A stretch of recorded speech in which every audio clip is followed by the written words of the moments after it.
Very much Danger Club is a commentary on the evolution of comic books, because in the 1950s, 1960s, we had comics that were like, my God, my head has turned into a block of cheese. How will I keep Lois Lane from finding out I'm actually Superman? Right. And you know, there's a whimsy and a fun and a weirdness that we encapsulate. Our entire Supergirl Cosmic Adventures in the 8th grade series is that kind of distilled 1950s, 1960s pop superhero story.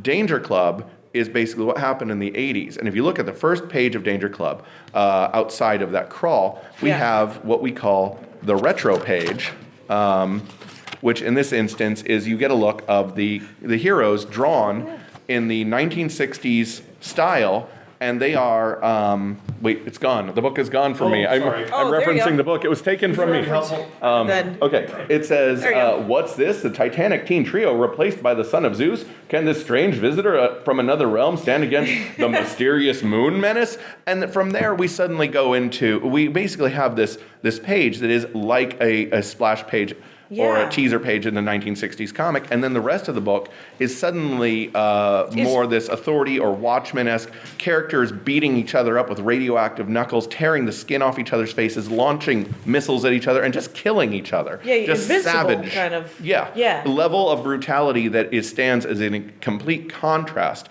to our first page, and that was done very intentionally to show here's where comics were. Mm-hmm. And then here's where comics are now. Comics, they've lost their guidance. The characters lost their guidance. Comics have lost this certain stewardship.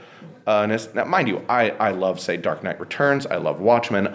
I am a person who grew up with those comics. But in some ways, we've learned a lot of the wrong lessons. Those were brilliant exceptions to the medium that showed what the medium was capable of. It didn't mean they had to dominate the medium. So Danger Club, on its surface, reads like one of those kind of post-Watchmen, post-Dark Knight Returns, grim and gritty books. And the further and deeper you go into it, the more it becomes clear that you have a group of heroes trying to bring it back where they went wrong, to return to the roots of the innocence that they had lost.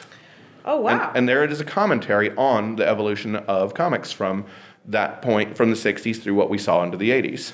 Right, because it doesn't have to be all dystopian future and all dystopian future.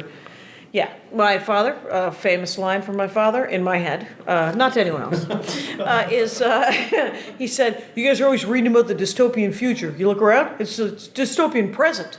You know what the dystopian future is going to be like? Just like now. It's going to be you're going to be fine. You're going to have a 10-year-old car. It's all going to work out. And, I need to applaud that comment. It really sums my father up because he is optimistic in the face of all fact. And, it is true because, my favorite comic books are the ones that do have that sense, that find that justice, that find that wonder, that find that reason to be a hero kind of situation.